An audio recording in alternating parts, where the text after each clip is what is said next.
Isang magandang araw na puno ng pagpapala at pag-iingat ng Panginoon. Welcome po to Grace Unlimited Church at Home. It is Friday and it is Church Day. This is the day that the Lord has made, and of course, we will rejoice and be glad in it. I am so excited for today po because I know marami na namang ituturo sa atin si Lord. Prayer is one thing, at yung pag-aaral ng salita ng Diyos, yung pagsaliksik sa Kanya, it is such a true blessing po and a privilege. Kaya samahan niyo po kami mamaya sa second part ng book study series natin. I know we have a lot of things to thank God for. Excited na po tayo to sing to Him, to worship Him. So keep sharing po this live stream and keep tagging your friends and your family para sama-sama naman po tayo makapag-worship and study. Amen po ba? So please allow me to read this to you from the book of Philippians. Sabi po doon, therefore, God exalted Him to be the highest place and gave Him the name that is above every name. And at the time, the name of Jesus, every knee should bow in heaven and on earth and under the earth. And every tongue will acknowledge that Jesus Christ is Lord, to the glory of God the Father. Praise God po. No other name but the name of our Lord Jesus Christ. Kaya't sama-sama po tayo umawit dahil si Jesus, sa Kanya lamang po tayo may buhay. Kay Jesus lamang po tayo may galak. Purihin si Jesus at itaas ang banal niyang pangalan sapagkat siya'y karapat-dapat nating papurihan at pasalamatan. Hallelujah!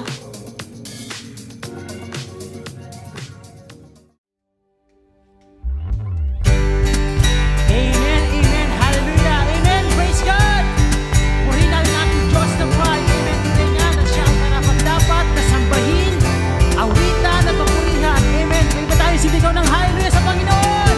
Hallelujah!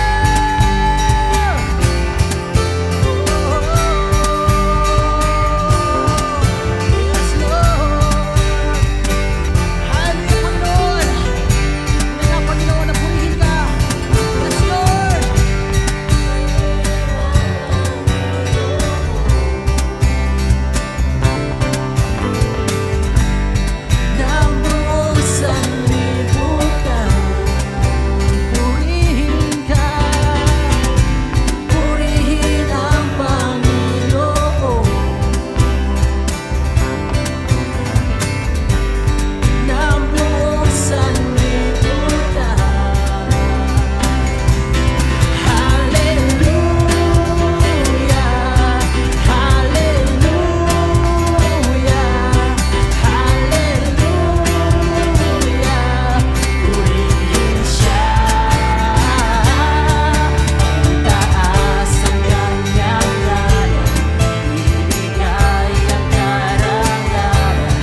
Karapat-dapat na awitan, karapat-dapat mahalin, karapat-dapat, karapat-dapat na purihin, karapat-dapat sambahin, karapat-dapat na awitan, karapat-dapat mahalin ang Panginoon, ang Panginoon.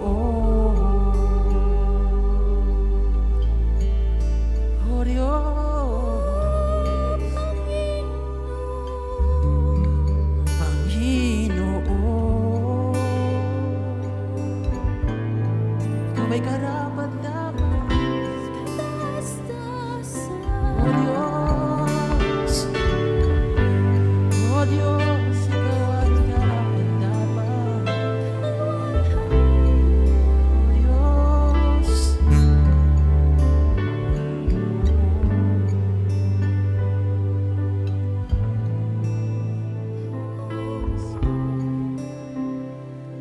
Tunay nga po, Ama, yes, ika'y karapat-dapat.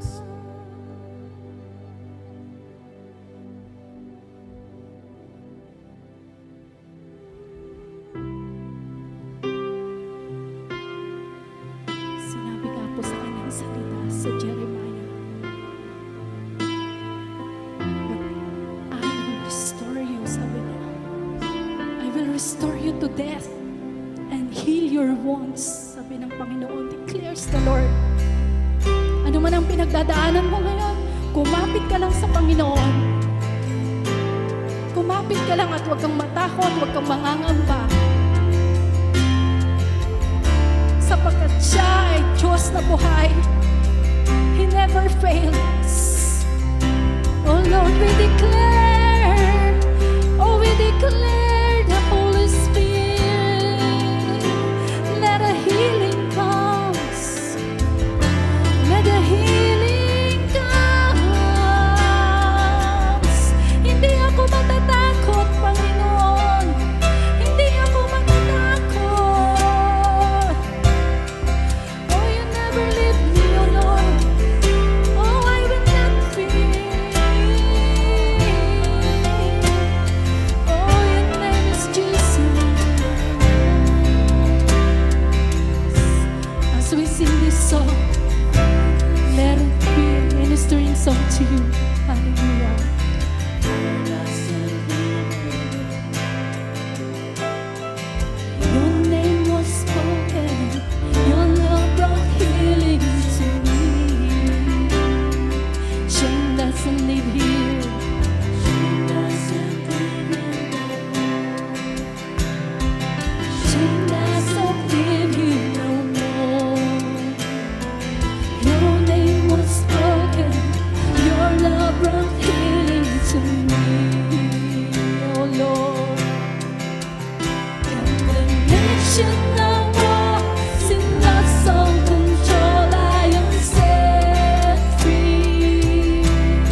Jesus, your name brings healing to me.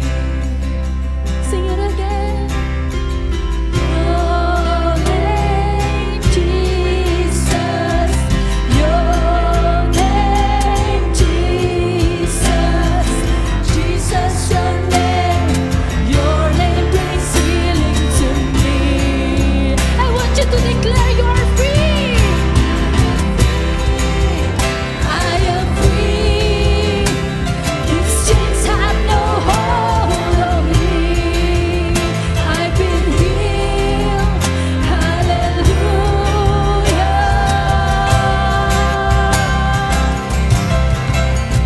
I am free. I am free. These chains have no hold on me. I've been healed. Hallelujah. Declare it to yourself. I am free. I am free. I am free. These chains have no hold on me. I've been healed. Hallelujah. Sing it again. I am free. I am free. I am free. These chains have no hold on me. I've been healed. Hallelujah. Sing a song of praise. Let a chain be broken. I declare healing to everyone. Oh, this COVID-19, we rebuke, we dissolve everything. There is healing in the name of Jesus. There is healing in the name of Jesus. Oh, powerful name. Oh, Jesus. There is healing in the name of Jesus. There is restoration. Oh, let me sing that again. Your name, Jesus. Sweet, sweet name. Oh, thank you, Jesus. Your name, Jesus. Your name, Jesus. Jesus, your name. Your name brings healing to me. Sing it again. Your name, Jesus. Your name, Jesus. Jesus, your name. Let me sing that again. Oh, your name, Jesus. Sing it again. If you are the person who is sick today, I declare healing right now in Jesus' name. I rebuke all diseases, oh Lord God, Father, because your name is all powerful name, oh Lord God. Receive the healing right now in Jesus' name. Jesus, we thank you, Jesus. We thank you, Jesus. Name is healing to me.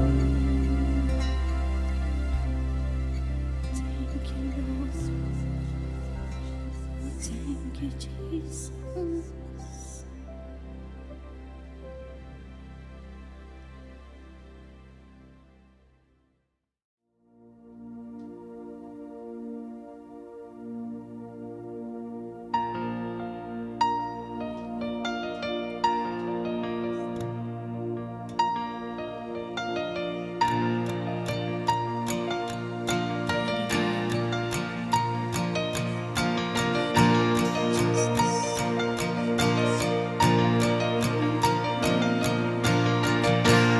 We speak strength into these weary bones. We speak the healing power of the Lord. For For in His name there are miracles.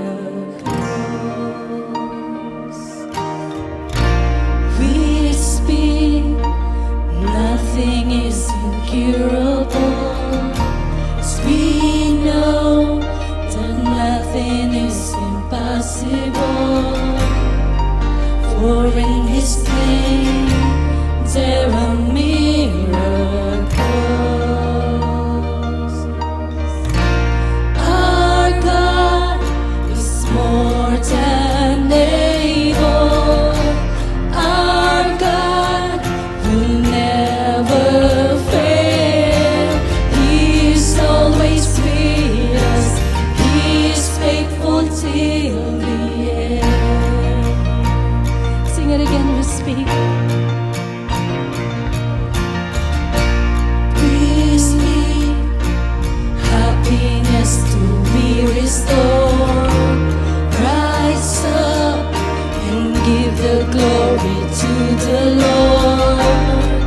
For in His name there are miracles.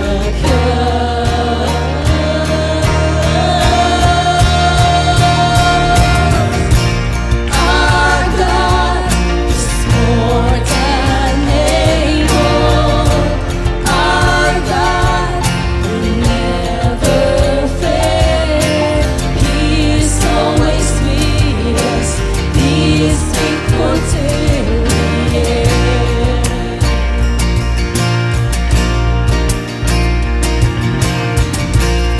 Our God is full of power. Our God, the strongest tower. He is always with us. He is faithful till the end. Life, we speak life. In the name of Jesus, there is healing flowing in this place. As we lift our voice in faith, and we give you, Lord, all the praise to the one who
Yes, Lord, we speak life, Lord. We speak of your powerful name, Jesus Christ.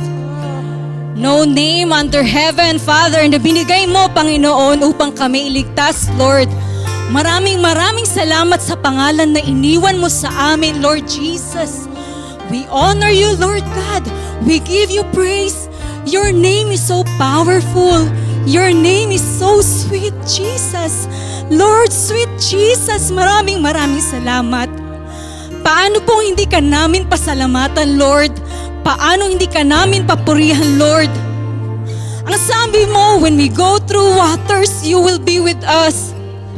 When we go through rivers, Father God, you will be with us and we will not get drowned. Father, when we go through fire, we will not get burned. Even the flames, Father, it will not consume us. Binigyan mo kami ng lakas. Binigyan mo kami ng tapang, Lord. Binigyan mo kami ng tiyaga at binigyan mo kami ng pag-asa sa pangalan mo, Jesus. Lord God, itinataas namin ang kapangyarihan ng pangalan mo, Lord Jesus. Maraming salamat. Ikaw, Panginoon, na bugtong na anak, one begotten Son, Almighty, the Creator, the author, the finisher of our faith. But you chose to come down here to save us and to reconcile us with you while we were still sinners, Lord. Maraming salamat sa pagmamahal mo. And you can see what we are going through right now. Nakamasid ka, batid mo ang pinagdadaanan namin, Lord. Ang daming umiiyak, Panginoon, nanghihingi ng tulong, ng habag, ng kagalingan, Lord.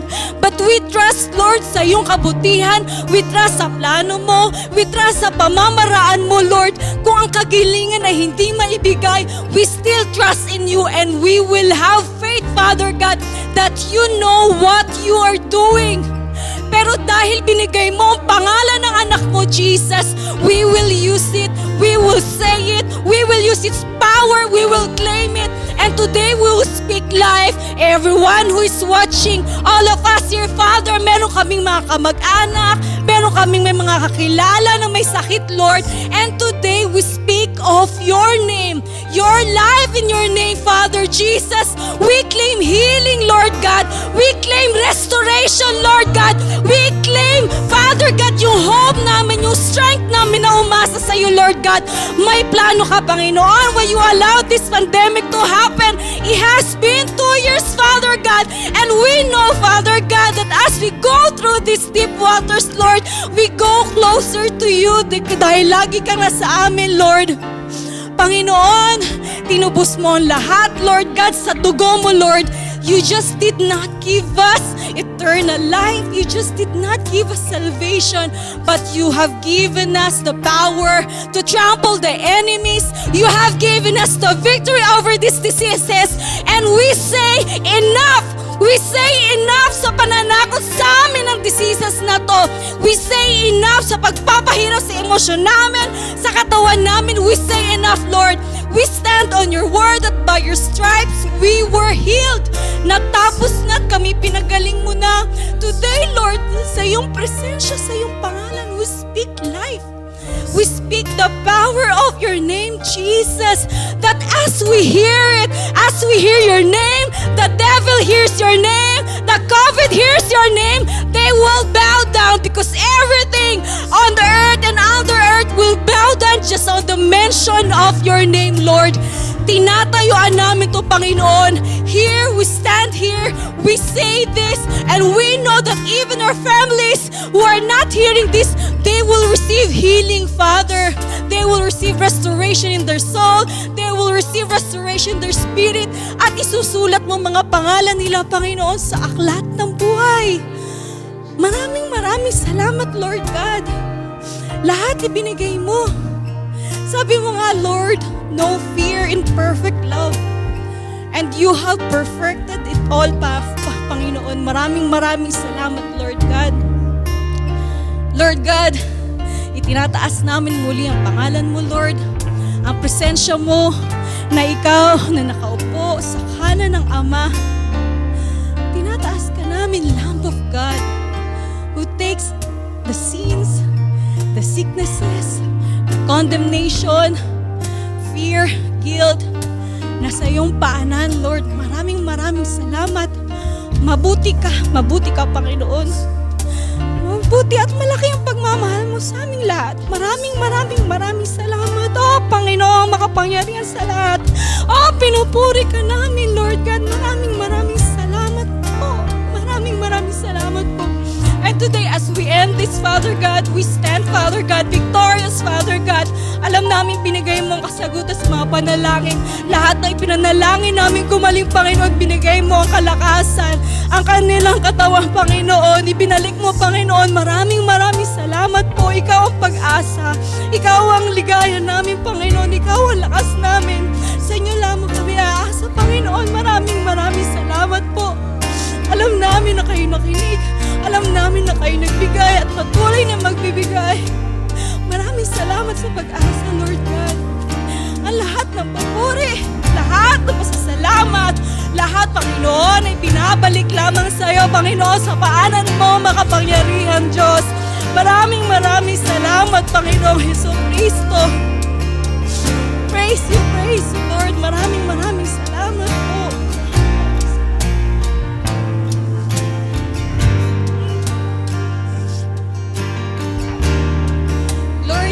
Glory to God, and tayong mga nanalangin. I want us, binigay ng Panginoon ng faith. Even our faith is not ours. Regalong handog ng Panginoon. We need to exercise it dahil may power ang faith. Kaya ng babaeng dinudugo for 12 years, sinawakan niya lang ang dulo ng damit ng Panginoon. And the power was released, the healing was released.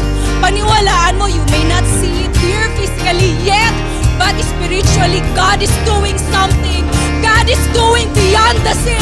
And dahil ikaw umaasa ka, dahil ikaw iniluot mo, dahil ikaw iniyak mo, ang kamag-anak mo, ang kaibigan mo, ang pamilya mo na may sakit na nakahiga ngayon at naghihirap sa banig na karamdaman, claim it, binigay niya. Hayaan mo ang power ng Panginoon, ang power ng pangalan niya, mai-release sa pamilya mo, mai-release sa kanila mga may sakit, and we will be victorious. Lagi tayong panalo sa Panginoon. Just claim it. Ito ang iniwan ng Diyos ama sa atin, ang pangalan ng Diyos na si Jesucristo, Jesus Christ, most powerful name. Walang iba. Gamitin natin ito dahil tayo kabilang sa kanyang pamilya. Praise God. Glory to God. Praise you, Lord Jesus. Salamat po. Salamat, Lord. Salamat sa kagalingan. Salamat, Panginoon. Thank you, Lord. Thank you. Maraming salamat. Thank you for the powerful worship. I want all of you na nakasama namin ngayon, just stay. God still has more. He wants to give more. The word of life, the word for our soul, the food for our spirit. Just stay. Be with us. Makikinig tayo sa Panginoon. Maraming tayong matututunan. Maraming salamat. Kaya kayo manatili at panoorin natin itong video clip na to. This will be very helpful and very marami tayong matututunan dito. Praise God po. Salamat.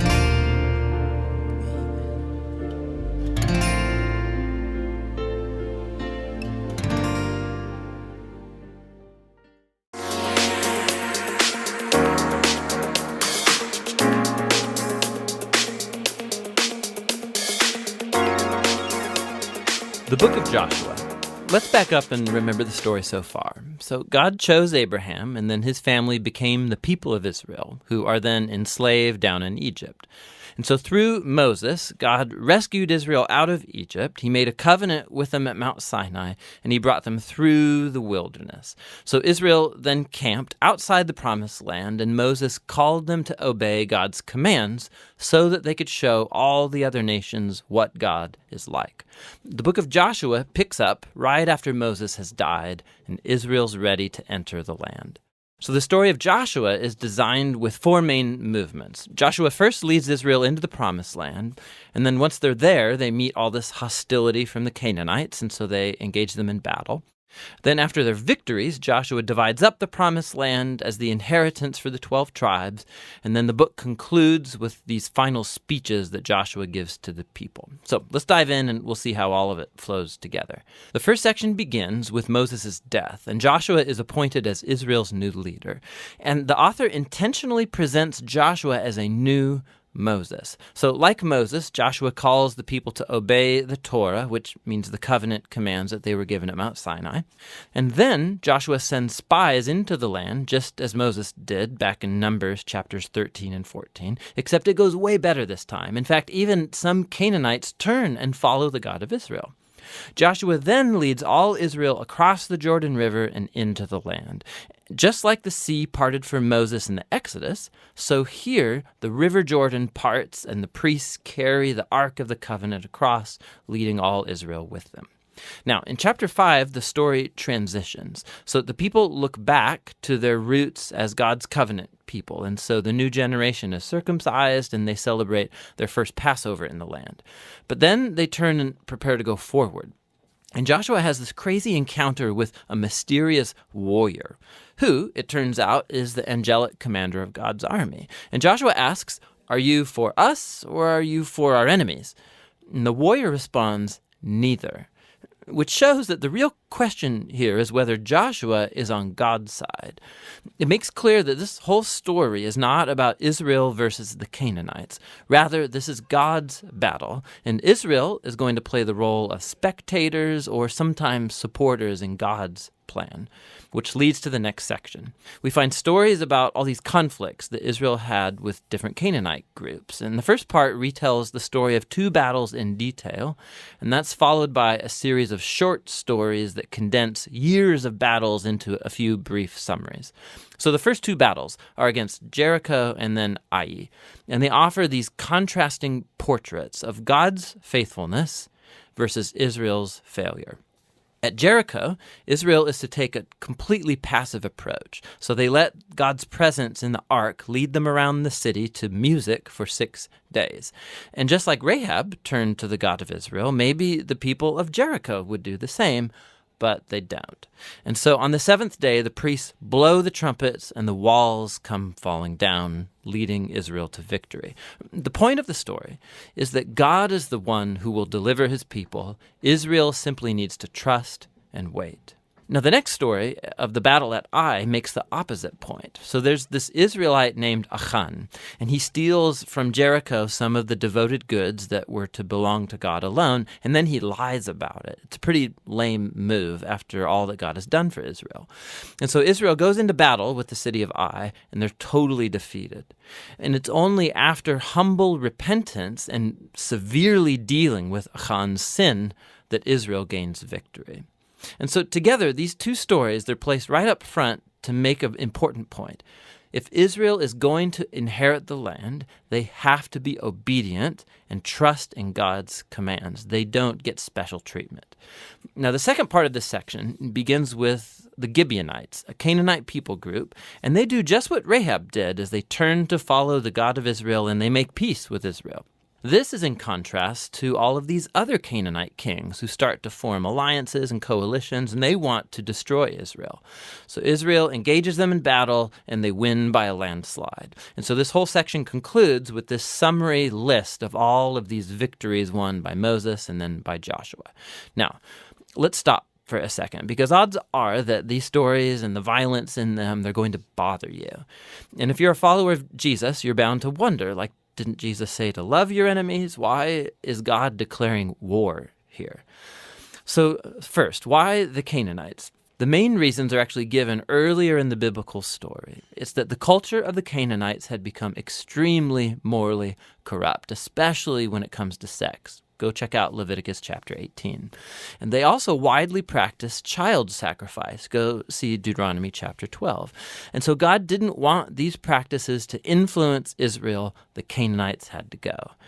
Which raises the second question. Did God actually command the destruction of all the Canaanites, like a genocide? So at first glance, you look at the phrases used in these stories. They totally destroyed them. They left no survivor or anything that breathed. But when you look a second time more closely, you'll see that these phrases are clearly hyperbole and not literal. So go back to the original command about the Canaanites in Deuteronomy chapter 7. Israel is first told to drive out the Canaanites, but then to totally destroy them. And then that's followed by commands to not intermarry with them or enter into business deals with them. So you can't marry someone that you've destroyed. I think you get the point. The same idea applies to the stories in Joshua. Look closely. So for example, we're told in Joshua chapter 10 that Israel left no survivors in the cities of Hebron or Debir. But then later in chapter 15, we see these towns and they're still populated by Canaanites. And so what we're seeing is that Joshua fits in with other ancient battle accounts by using non-literal hyperbolic language as part of the narrative style. And so the word genocide doesn't actually fit what we see here, especially in light of the stories about the Canaanites who did turn to the God of Israel, like Rahab or the Gibeonites. God was open to those who would turn to him. The last thing to think about is that these stories mark a unique moment in Israel's history. These battles were limited to the handful of people groups living in the land of Canaan. With all other nations, Israel was commanded by God to pursue peace. Go read Deuteronomy chapter 20. So the purpose of these battle stories was never to tell you, the reader, to go commit violence in God's name. Rather, they show God bringing his justice on human evil at a unique moment in history and how he delivered Israel from being annihilated by the Canaanites. Now, let's go back to the book's design. After years of battles, we see an aging Joshua, and he starts dividing up the land for the 12 tribes of Israel. And most of this section is like lists of boundary lines. And let's be honest, it's kind of boring. It's like reading a map that has no pictures. But for the Israelites, these lists were super important. This was the fulfillment of God's ancient promises to Abraham that his descendants would inherit the promised land. And so now it was all coming to pass right down to the detail, which leads to the final section. Joshua gives two speeches to the people that are very similar to the final speeches of Moses in Deuteronomy. Joshua reminds them of God's generosity, how he brought them into the land and rescued them from the Canaanites. And so he calls them to turn away from the Canaanite gods and be faithful to the covenant they made. If they do, it will lead to life and blessing in the land. But if they're unfaithful, Israel will call down on itself the same divine judgment that the Canaanites experienced. They'll be kicked off the land into exile. And so Joshua leaves Israel with a choice. What is Israel going to do? That's the big question that looms as the story ends, and that's the book of Joshua. Oh, thank God for the Bible Project for having an innovative way to study the Bible. Today po, we've just seen a glimpse of the book of Joshua. You know, through this book, nakita po natin the faithfulness of God, yung faithfulness ni Lord to His covenant to bring the people, His people, the Israelites, to the promised land. And alam naman po natin that God of yesterday is the same God of today and tomorrow. Kaya makakaasa po tayo that God will remain faithful to us sa mga promises po niya sa atin. Amen po ba? So join us again next week. We invite you to stay and watch our short Bible video, again brought to us by the Bible Project. Amen. So for the time of giving po, dadako po tayo sa giving, and let us read this very short passage. This is from James chapter 1 verse 17. Sabi po doon, every good and perfect gift is from above. Amen po. So napaka-exig but very mouthful. True indeed, lahat ng mabubuting bagay ay mula sa Diyos. The only thing that God has in His mind for you and me ay yung mga makabubuti lamang po sa atin.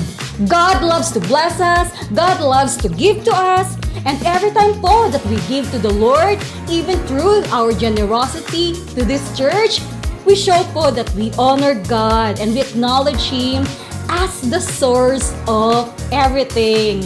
We always believe po that giving is an act of worship. So thank you so much po for your generosity, your continued support to this church, and we speak blessings upon blessings to be upon you and your family. So flashing on your screens po, different ways on how you can give through Grace Unlimited Church. Praise God po. And of course, for our short announcement, I want you, save the date, October 1 and 8. That will be Fridays po, dalawang Fridays, 1 and 8, 3:30 p.m. We will have our Grace Unlimited Prayer and Worship 2021. And that is on-site. On-site po. You heard it right. On-site po natin gagawin to. And we really thank God for this chance na makapag-gather uli. And we also ask your prayers po to cover us this event as we wait for it. Please copy po the link or scan the QR code shown on your screen now. Rest assured po that your health is our concern, so we will follow health and safety protocols. Next month na po ito ha, so I encourage everyone to register immediately para makapagpa-reserve na po ng seat. Excited na po tayo. You can choose from 1 or 8. You can choose po the date. So praise God, and in a few minutes po, we will begin with our study. So I want you to prepare your hearts and also prepare your Bible. Glory to God. Hello once again, church, my Gio family, and all of you who are watching right now sa mga tahanan po ninyo or wherever you are. Again, I am Sis Che, and I'm so excited po for today. Sinabi ko na kanina because mag-aaral po or sa pag-aaral po na gagawin natin. Last week po, we started with our book study series through the book of James. And in this new study series, we will study part by part until we finish this entire book of James po.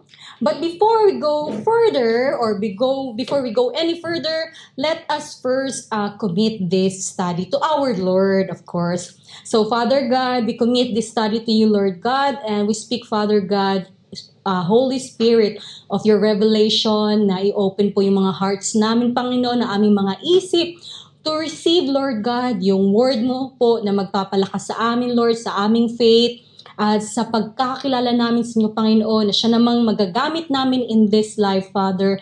Maraming salamat po, and we claim that as we finish this study, Lord God, we will be different people, of course, Father God, na mas malapit sa iyo, na mas kilala ka, at mas magagamit mo, Panginoon, for your kingdom. We give back the glory to you. In your name, Jesus, we pray. Amen and amen. So, Book of James. Sabi nga po sa atin last Friday ni Pastor that the book of James po is considered as the Proverbs of the New Testament because of the practical instructions and the wisdom na isinulat po ni James ito sa libro niya. This book of James po serves as a guidebook for our Christian life, tayong mga believers. James po wrote this letter, that's why it's called an epistle. This book po, he wrote it to the Jewish Christians who were scattered before po dahil sa persecution. And of course, I believe that their situation before was actually not different from our situation right now. Tama po ba? Well, as we can see, we still seem to also be scattered physically. Until now po, hindi pa po tayo fully allowed to gather together, and even for on-site church services po, limited pa rin po ang mga allowed na dami ng tao, right? So, also po, most of us seem scattered emotionally, mentally, or spiritually because of this pandemic. Parang we still could not put back the pieces together kung bakit we have to go through this great trial.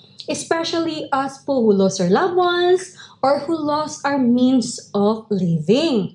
I know po that, this time of darkness and tribulation, ito po, ang panahon na to, tayo po mga believers, we will serve as light and encouragement para po sa ibang tao.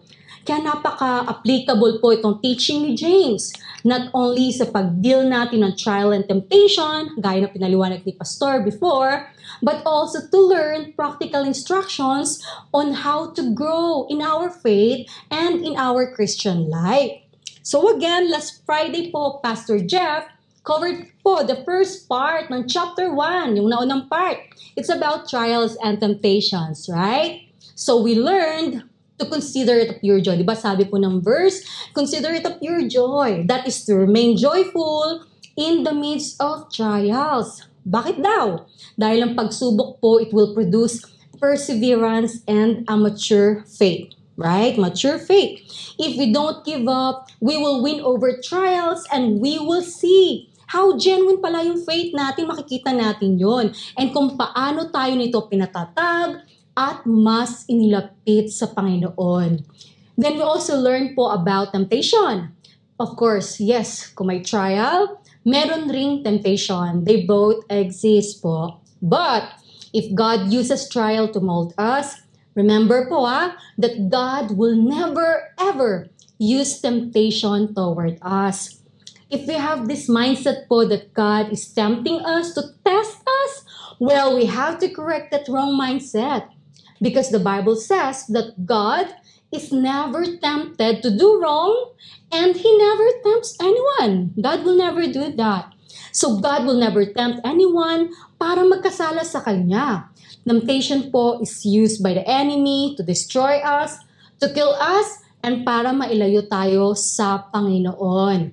So maganda pong pagkapaliwanag sa atin ni Pastor Jeff, and I encourage you to watch last week's preaching po sa ating GU Facebook page or sa YouTube para mas maintindihan po natin yung explanation sa mga naunang verses. Amen po ba? So let's begin with our study. Be ready with your Bible, or you can also read the verses that we will flash on your screen. Magbabasa po tayo ngayon, okay? So today po, I'll continue from James chapter 1, verses 16 to 27. Tatapusin po natin ang chapter 1 po ngayon. So this will be the final half ng chapter 1. So let us read po from verse 16 to 17, okay? So sabi po doon, verses 16 to 17, don't be deceived, my dear brothers and sisters. Every good and perfect gift is from above, coming down from the Father of the heavenly lights, who does not change like shifting shadows. Amen. So himayin po natin itong dalawang verses na to. Kung ano ibig sabihin nito. Sabi ni James, don't be deceived or don't be misled. Sa Tagalog pa, huwag daw tayong papadaya. We all have trials po. Sinabi mismo yan ni Jesus, di ba? That in this world, we will have trouble. Kahit believer ka, you will not be exempted from problems and trials. Trial po is real, problem is real. We are in the hour of trial, and this we should not take lightly. We should not take lightly because our enemy is also real. Naniniwala po ba tayo doon? Ang enemy is a spirit, of course. Believers po who are going through trials are especially vulnerable. Okay? And the enemy, the devil, it uses our trial as an opportunity to mislead, to confuse, and to pull us away from God kasi nga vulnerable tayo under trial. Double time po ang enemy sa pag-inject ng lies in our minds, especially when we are under tribulation, lalo na ngayong pandemic po. Kaya po di ba sometimes you hear it say, so your God is good and sovereign. Bakit inalaw niya to people suffer and die from COVID? Tama? May mga narinig po ba tayong ganyan? Isa po yung deception from the enemy. For us to question God's goodness and power. Matatanong ba natin ang kabutihan at ang power ng Panginoon? Then the enemy will also tempt us. Minsan sasabihin niya, para saan pa yung pagsuserve mo, yung pagdadasal mo? Na naging Christian ka, mas dumami pa ang problema mo. Familiar po ba? And this one also po is very, very familiar. Maririnig natin sabihin na, life is short. See, ang daming namamatay. YOLO. Do whatever makes you happy. Ang dami ko pong narinig na ganyan. Life is short. Do whatever makes you happy. If it feels right, it must be right. Even if it is not right. Again, temptation.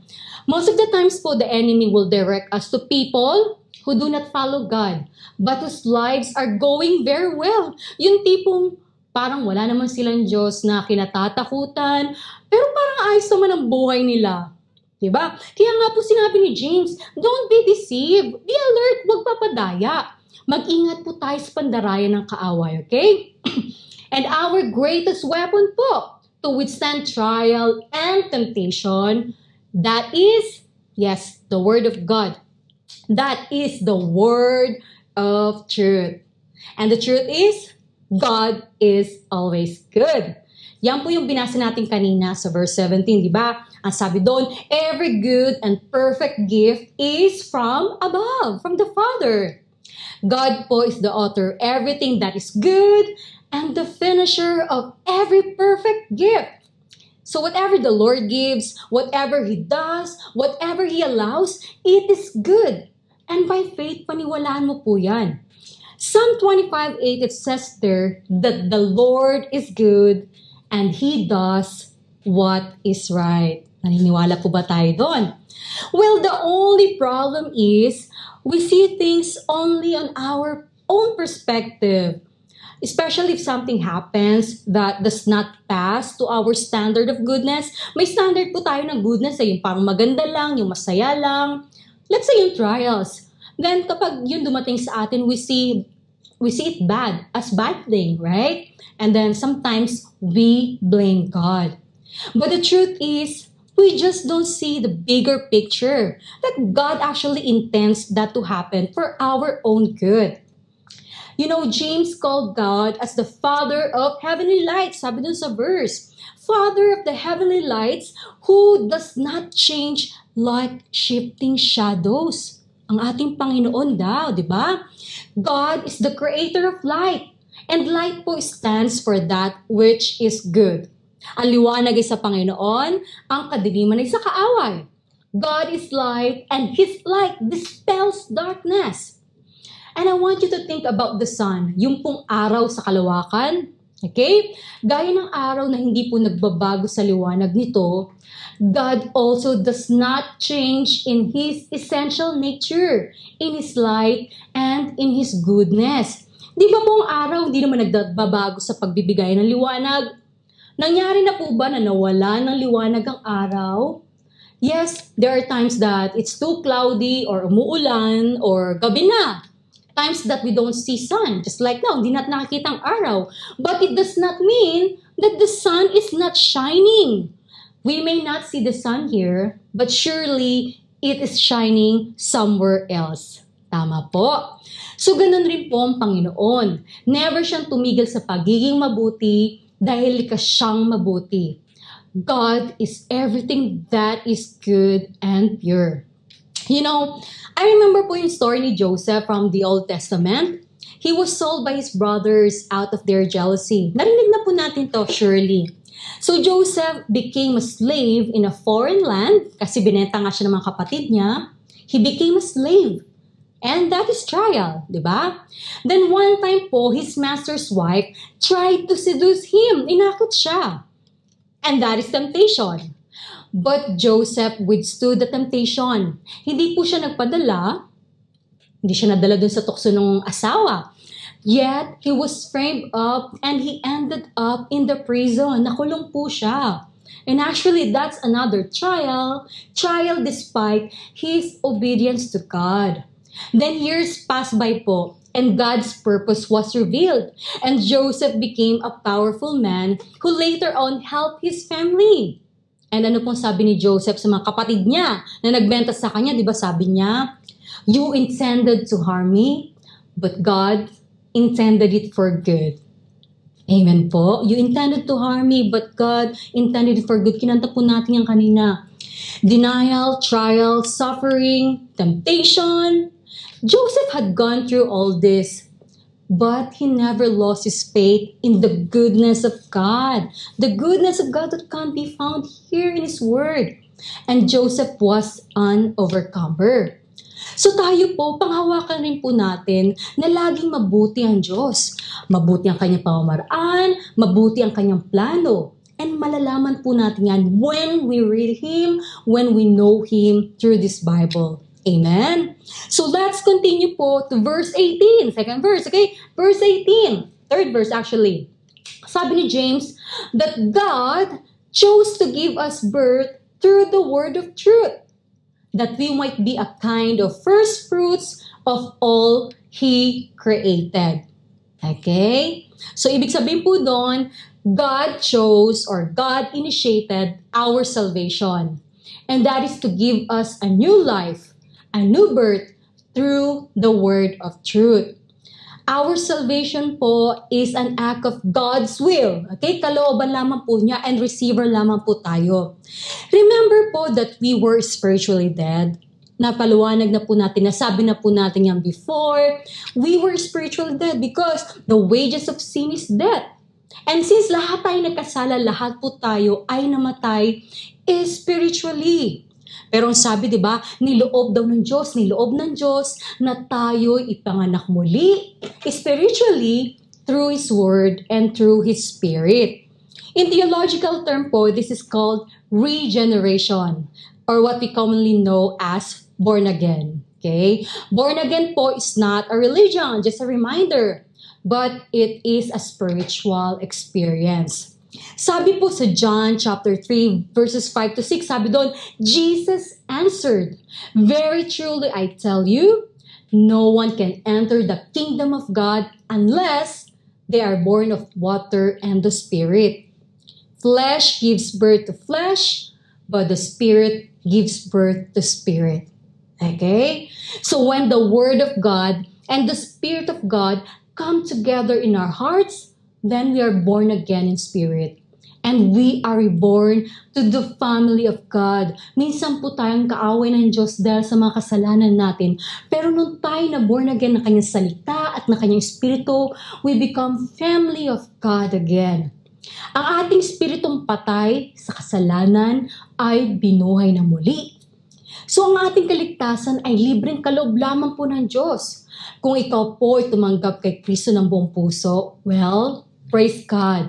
Ikaw ay nailigtas, binuhay na muli sa iyong spirito, and you now belong to the family of God, to His body, to His church. Okay, praise God. Sabi ni James po that God chose to give us birth that we might be a kind of first fruits of all He created.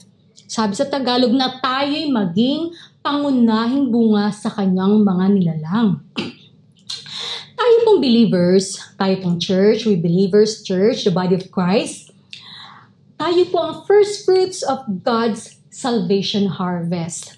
We are testimony of God's power in salvation. Lahat naman po tayo hindi karapat-dapat But again, out of His goodwill, out of His grace, out of His mercy, out of His love, tayo po'y nailigtas.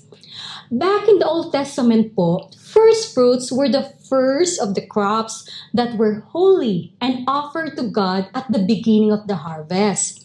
It was to acknowledge that all the harvest came from God and belonged to Him. It was also an expression of faith that the harvest of the rest of the crop would come later and there would more to follow. Totoo naman po yun, di ba? God decided to redeem all things to Himself. And it started with us, His church. Praise God. Kasama po tayo sa first fruits niya. We are like a snapshot where God is taking the rest of the world, those who believe in His Son, Jesus. At tayo po, bilang mga unang bunga, the first fruits, tayo po ay sa Panginoon. Sabi diba, holy and belongs to God. And God is free to use us as He chooses. Allow me to use po as illustration. Nakakita na po ba kayo ng dinidevelop na subdivision? Di ba sa may gate, may billboard showing how the houses will look like, how the community will look like pag natapos na? That is the vision. And tayo pong church, the body of Christ, the believers, as God's first fruits, we are also like a model community of heaven. We practice here on earth what we are to be like if nasa heaven na po tayo in eternity with the Lord. Now, if we have vision po of the beauty and perfection of our destiny when Christ is revealed, I am sure po and I believe that we will have joy to persevere and to win over trials. Alam po natin na pagdadaanan lang natin tong trials na to, and alam po natin that paradise is waiting for us if we don't give up. Amen. Now, the next part po ng ating pag-aaral sa Book of James, of course, is our response to the word of truth. Okay? So, ipagpatuloy po natin sa verses 19 to 21. In-explain po natin isa-isa mga verses. So sabi doon, verses 19, "My dear brothers and sisters, take note of this. Everyone should be quick to listen, slow to speak, and slow to become angry." Verse 20, "Because human anger does not produce the righteousness that God desires." Verse 21, "Therefore, get rid of all moral filth and the evil that is so prevalent, and humbly accept the word planted in you, which can save you." Basahin niyo po dyan sa screen, okay? So, binagalan po natin para mabasa since it's quite long. Again, James po, he teaches practical application to live a Christian life. Diba sinabi po natin na sinulat po itong book of James to the early Jewish Christians at believers po. So he wrote this to give practical instruction po kung paano po mamuhay bilang Kristiyano. Sabi sa verse na binasa natin kanina, "Take note of this, understand this." Sabi niya, diba? Take note of this, understand this. That as believers, we should have quick ears to listen to the Word of God. Okay? Dapat mabilis daw po tayo makinig sa Word of God. Meron tayong desire to really listen to it. And that is to listen, to pay attention. And not just only to hear. May pagkakaiba po ang naririnig sa nakikinig. Not because post ka ng verses or because share ka ng verses sa social media, it means na iniintindi or na intindihan mo or talagang binabasa mo. There's really a difference. So sabi, quick to listen. We need to really understand kung ano sinasabi ng salita ng Diyos. That is why God gave us 2 ears, of course, pansin naman po natin, and 1 mouth, so that we listen twice as much as we talk. Okay?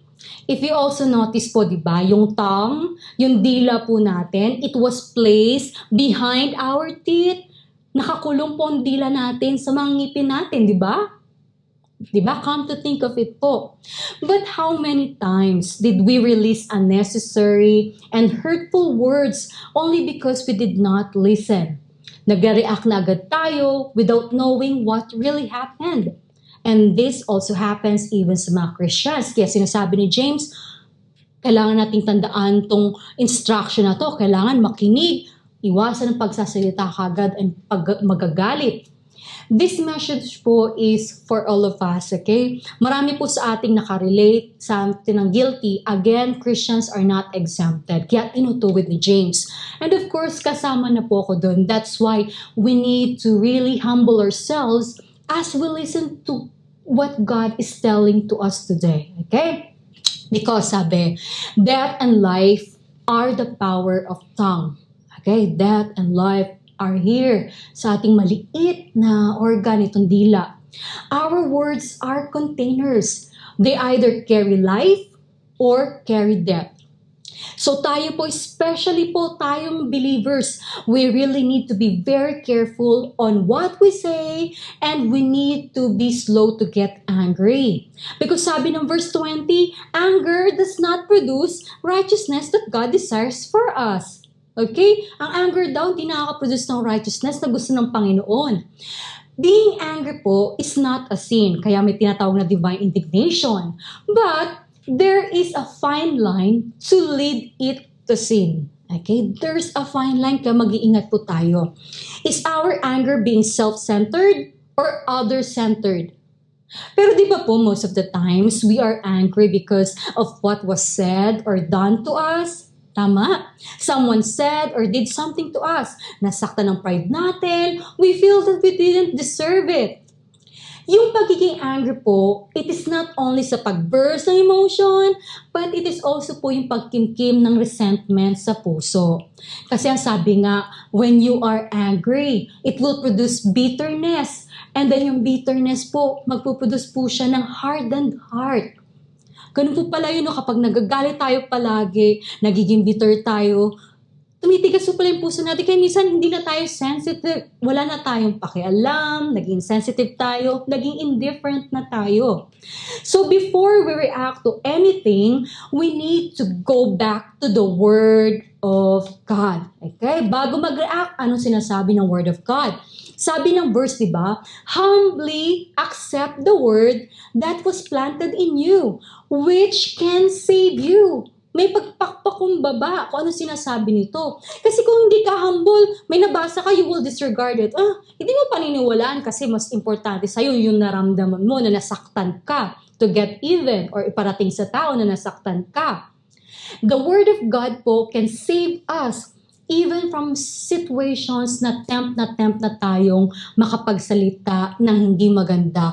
The Word of God po is very powerful. Kahit yung mga ganong simpleng sitwasyon, di ba yung magagalit ka na, this Word of God can help us para hindi po tayong magkasala. Noong na-born again po tayo by God's Word and Spirit, sinabi natin kanina, God planted His Word deep inside us. Nagpunla po ang Panginoon. So in every situation po, especially sa panahon na nasaktan tayo or magagalit na tayo, again, go back to God's Word. What other people say about you versus what God says about you. Ano bang mas paniniwalaan mo? Yung sinasabi ng ibang tao, yung narinig mo, even yung sinasabi mo, or yung sinasabi ng Diyos sa salita niya. Bible po is our life's manual. Everything that we need in every situation is in it. Okay? Nandito po. Our true identity can be found in God's Word alone, in Christ. As long as we know po what God says, then what other people say about us will not shake us. Remember po, di ba? From the abundance of the heart, the mouth speaks. And a consistent angry person shows spiritual deformity. Ang bigat. Kapag magagalitin daw isang tao, may spiritual deformity. The frequency po, yung the last po that we get angry, tells about our relationship with God and with His Word. Yes, believers na po tayo ha, including me. And if we still struggle sa words natin, sa actions natin, it only means po that we still need to feed more of ourselves with the Word of God. We need to accept the Word with humility, meaning to believe its truth, to embrace it, and to submit to its power to change us inwardly. Amen po. Okay, so natapos mo na unang verse. Now, continue po natin sa verses 22 to 24. Medyo mahaba ulit. Sabi doon, basahin niyo po niya sa screen. Sabi sa verse 22, do not merely listen to the word and so deceive yourselves. Okay? Do not merely listen to the word and so deceive yourselves. Do what it says. Anyone who listens to the word but does not do what it says is like someone who looks at his face in a mirror and after looking at himself goes away and immediately forgets what he looks like. Amen. Nangyari na po ba sa atin yon, yung nanalamin po tayo and nakita natin may dumi tayo sa mukha or sa ngipin, then nawala naman sa isip natin na alisin yung dumi. Tapos buong maghapon, andun pa rin pala yung dumi, dala-dala natin. So ganun po yun ha, when we just listen to the word and we don't bring it to practice if we don't do it. The Word of God is the mirror of our soul. The Word of God is the mirror of our soul. It shows who we really are. And when we read the Word of God, we see our true identity in Christ.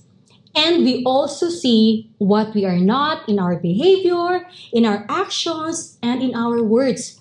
Makikita natin what needs correction in our life. Okay? The Word of God says in 1 Corinthians 5:17, memory verse po ito ng mga single dito sa GU. Sabi po diba that if anyone is in Christ, he is a new creation, the old has passed away, and the new has come. If we know po that word and if we accept that truth, tatalikuran po natin ang mga dati nating gawi. Dahil tayo mga bago ng nilalang sa Panginoon. Yun nga ang sabi ng Bible. So if the enemy calls us by our sin, kung pinapaalala ng mundo sa atin yung dating tayo, well, you have to go back to that word. stand to the truth na binago na tayo ng Panginoon. Hindi lamang bilang likha niya, kundi bilang mga anak niya. Amen. The Word of God says in 1 John 4:17, this is how love is made complete among us so that we will have confidence on the day of judgment. In this world, we are like Jesus. Okay, 1 John 4:17, in this world, we are like Jesus. Napakagandang assurance po ng Diyos. If we truly receive it, if we truly meditate on it, we chew it, it will grow and it will give us power to say no to our former self. Because sabi nga, in this new life, in this world, we are like Jesus.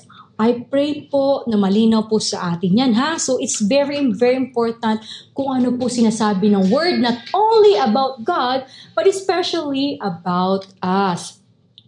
So, mabilis po ba tayo? Nandito na po tayo sa last 3 verses ng ating chapter 1 and malapit na po matapos. Thank God.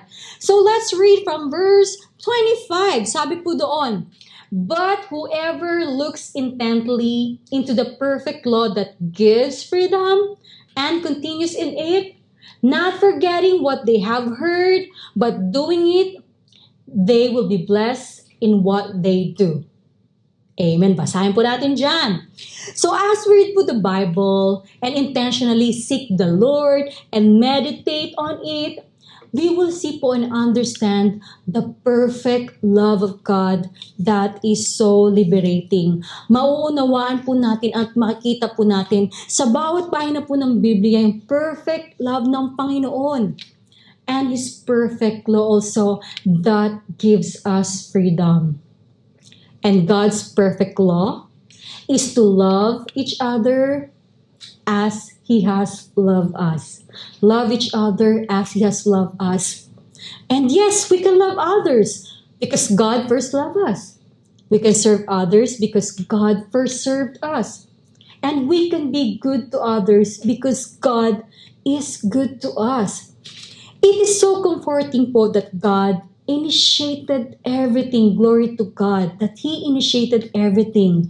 Na alam ng Diyos na sa sarili namang nating lakas, hindi naman po talaga natin kaya. So when God breathed life to our dead spirit, God gave His Spirit to us to minister to us and to enable us to live the Christian life that God has called us to.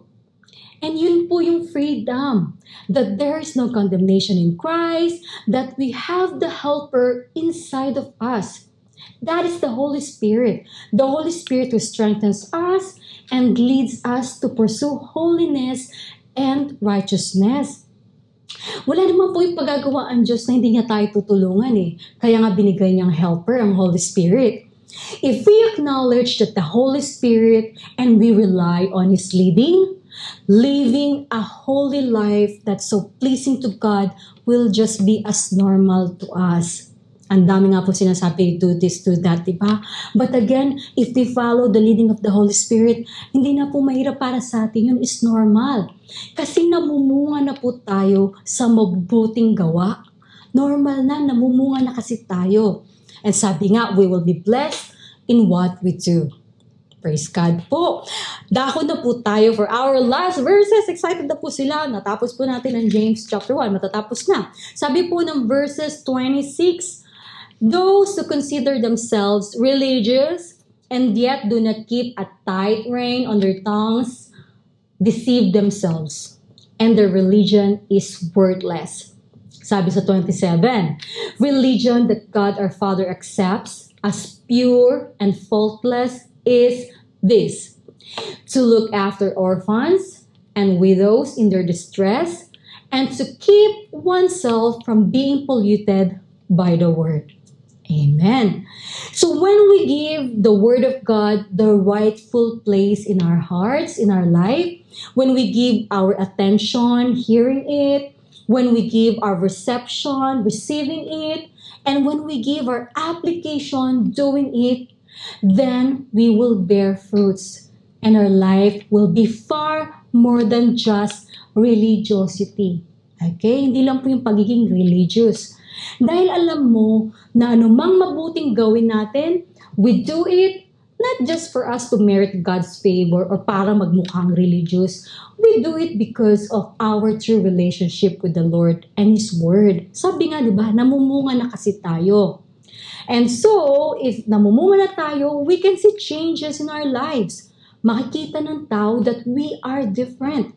Makikita ng tao yung joy kahit nasa gitna pa tayo ng pandemic. Nagsiserve pa rin kahit andyan na yung takot ng COVID or anything. Makikita ng tao si Jesus, that He's our strength, our hope, and our joy. Meron tayong hope, joy, strength na magpatuloy even sa gitna nitong pandemic. Yes, if we have Jesus, if we have His Word in our life, meron po talagang pagbabago. At sabi po sa verse 26 to 27, di ba? This God accept as a true and faultless religion. Isa-isahin po natin doon. So first, sabi, of course, kapag namumunga na tayo, ito yung totoong magiging religion na ka-accept sa Panginoon. First, there will be changes in our words. Kasi if we claim to be religious, but we don't control our tongue, then we are fooling ourselves. Wala raw kabuluhan ang pagiging religyoso natin. So, totoong Christian po na nagbabago sa Panginoon at namumunga sa Panginoon, who are rooted to God's Word at may true relationship sa Panginoon, sila po'y may ingat sa pananalita. Di ba minsan po, that's why sasabihin ng iba, napaka-senseful niya magsalita, nakaka-encourage, nakaka-uplift ng spirit. Hindi siya madaling magalit. Okay? And then second po, there will be changes in our works. In our service. Sabi sa verse, true religion looks after the orphans and widows in distress. Now, of course, it's not limited sa pagtulong lamang po sa mga ulila or balo. But it means that we will have a compassionate and a caring heart, especially to the least and to the weak. Those people who have no power, no means, no influence to benefit us. If we care for their needs, these people, then it is an unselfish act motivated by love and motivated by the knowledge that God loves them also. Sabi ni Lord, if you have compassionate heart, of course, it's true religion. And the third one, there will be changes in our walks. Meaning, as matured Christians po, we pursue a holy life and we keep ourselves from being polluted by the world. Hindi po tayo basta nagpapatangay lang sa agos ng mundo. And how do we do that? Of course, yun po ay by renewing our mind with the word of truth para hindi tayo mapollute ng mundo ito. Kasi ang daming lies, ang daming suggestions, ang daming standards na binibigay ng mundo. Sabi nga sa science, di ba, matter is anything that occupies space. If we don't have the Word of God, if we don't know the Word of God, then the lies of the world will stay in our mind. And ang lies na to ang may pamumuhay po natin. Kaya po it's very, very important, paulit-ulit natin sinasabi, that we know God's Word and that we renew our mind with God's truth. Kung anong sinasabi ng mundo, we will replace it kung anong sinasabi ng salita niya dito. So, to enable us, for us to say that we are matured Christians and true believers of Christ, first, we have control over our mouth and our emotions. Magnilay-nilay po tayo, ha? Are we matured Christians? We have control over our mouth and over our emotions. Second, we have a compassionate heart. Hindi po pwede yung reasoning na sinasabi natin, wala naman akong ginagawang masama sa kanya. Yung parang wala na po tayong pakialam. As low na tingin natin wala tayong ginagawang masama. No. A matured Christian is compassionate. And then third po, we pursue a holy life free from pollution of the world. Okay? We pursue holiness, separate sa kung ano sinasabi ng mundo, separate sa galaw ng mundo, separate sa standard ng mundo. Okay? So those are the three po. Sa first chapter po, yun po magiging guidelines natin. First part na na-explain ni Pastor, trials and and temptation. And ngayon naman po some practical ways how we can of course meditate kung ano na ba yung status natin or ano na ba tayo bilang mga Christian. Okay? Because again, this book was written by James para po sa mga believers. Napakagandang guidelines po. Napakagandang pag-aaral po from the book of James. It reminded us of the power of the word of truth, the power of the word of God, na siya naman po talaga natin kailangan to live a godly life. Without this po, naku, wala. Susuko po tayo, hindi natin makakaya. We need the Word of God. We need the Spirit who will guide us, strengthen us, and empower us. In this world, given po talaga that we encounter trials and temptations. Again, Christians not exempted. At sabi pa nga, di ba, tayong believers, tayong Christians, para tayo nasa loob ng aquarium. Ang lahat nakatingin sa atin on how we speak, how we act, how we live. I believe po that we are still a work in progress. And God is changing us from glory to glory, day by day. But since trial is real, temptation is real, we need a weapon para mapagtagumpayan po natin sila. And again, that is the Word of God, yung truth ng salita niya.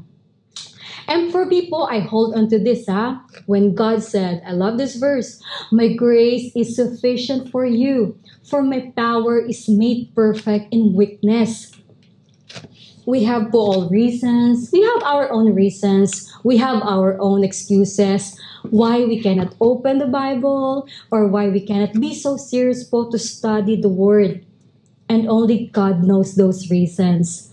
I pray po that after this short message of chapter 1, of course, we allow God's powerful and sufficient grace to work in us.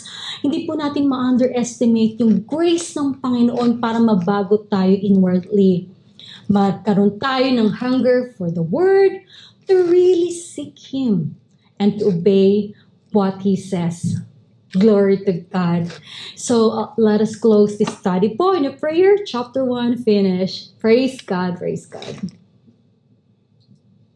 Father God, thank you Lord, Holy Spirit. Maraming salamat po sa pagsama ninyo sa amin sa pag-aaral ng chapter 1. Lord God, thank you for reminding us once again kung gaano po ka-importante nitong word, nitong gift na iniwan niyo po sa amin, Panginoon. We know, Father God, that you left your word to us para maging guide namin, Father, maging strength namin, Father, para makilala ka namin more and makilala rin po namin ang aming mga sarili. Maraming salamat, Lord, sa pagkakataon na mapag-aralan namin tong Book of James, Lord God. Samahan niyo po kami sa mga susunod namin study, Father God, sa mga susunod na chapters until matapos po namin tong librong ito. Lord God, we ask for your forgiveness, Lord. Patawarin mo po kami, Lord. At times, Father God, that we take this word for granted, Lord. Sa mga pagkakataon, hindi namin binubuksan ang salita mo. Sa mga pagkakataon, nakakatulugan namin pagbabasa nito. Sa mga pagkakataon na hindi namin iniintindi, we take this for granted. Patawad po, Panginoon. We speak, Father God, that you are always there, Father God, changing us inwardly. Your grace, Father God, yung pagmamahal mo, Panginoon, yung pasensya mo sa amin, we will rely to those, Father God. Maraming salamat po. We speak, the Holy Spirit will continue to speak to us, to convict us, to educate us, to teach us. Magkakaroon pa po kami ng hunger, Lord God, dito po sa mga salita mo, your precious word. Because your word is you yourself, Panginoon. Maraming salamat po, Lord. Aasa po kami, Panginoon, na may kagalakan that, of course, today will be different sa mga susunod na araw, Father God. Magkakaroon po ng pagbabago sa amin, Lord God. And we will start kahit paunti-unti, Father God, verses a day. Sisimulan namin, Panginoong saliksikin ka. Maraming salamat muli, Lord, sa iyong pasensya at walang hanggang pagmamahal at pag-unawa sa amin, Lord God. We give back all the glory, the praises, Father God, sa natapos po namin ngayong araw na pag-aaral. Be praised, be honored in the name of your Son, Jesus Christ, our Lord and Savior. Amen and amen po. Amen and amen. So praise God, chapter 1, natapos na po tayo. God po in His great love and mercy, He wants to breathe life to our dead spirit, and He wants to reconcile us to His family. We remind you again po that Jesus is life. He who does not have Jesus does not have life. Lagi po natin sinasabi yan. Napakaiksi lamang po ng buhay na pinagdadaanan natin dito sa mundo. Trials and tribulations, as we learned, will be there. They're true. They're really happening. But God promised a fulfilling life and a complete life even in the midst of trials and tribulations. And that is through our Lord Jesus Christ. So to you po who want to accept the Lord Jesus in your life, this is the right time, this is the right decision that you will do. Please follow me and take this prayer by heart. Say it after me. Take this at your own. Okay? So prepare your heart. Take it from the heart. Lord Jesus, thank you for your gift of salvation and eternal life. I believe, Lord Jesus, that you are the Son of God. I believe that you died, you resurrected, and you will come again. I thank you, Lord Jesus, for the forgiveness of my sins, and I accept you as my Lord and Savior. I speak of your grace and your power to work in me and change my life as I walk in this new journey with you. Amen, amen. So maaari po ba nating palakpakan ng Diyos and welcome sila. Welcome to the family of God. Aming mga kapatid sa Panginoon. Praise God, praise God. And of course, we will continue to pray na patuloy po tayong madagdagan ng ating family of God. And marami pa pong tatanggap sa handog na buhay ni Jesus. So, what's next? What's next? Kung yun pong tanong nyo, of course po, gaya na pag-aralan natin kanina, bilang believers, patuloy po dapat ang ating pagsisik, pagsasaliksik at pag-aaral ng kanyang salita. Kaya naman po, we invite you all to join us in our Bible studies. Of course, every Monday po here dito sa UAE and Tuesday in the Philippines. Also, meron po tayong prayer night. Very important po ito, prayer night among the believers every first and third Friday of the month. And of course po, sa ating pong online church service, Church service, you can always drop us a message po and check our social media accounts po for schedules and updates. Okay, so we would love to hear from you. Welcome po again po sa family of God.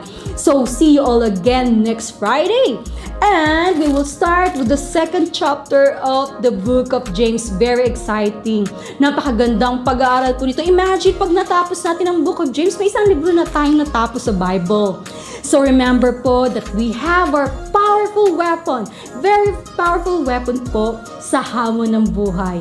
And that is the Word of God. So see you all again next Friday. Stay blessed and shalom.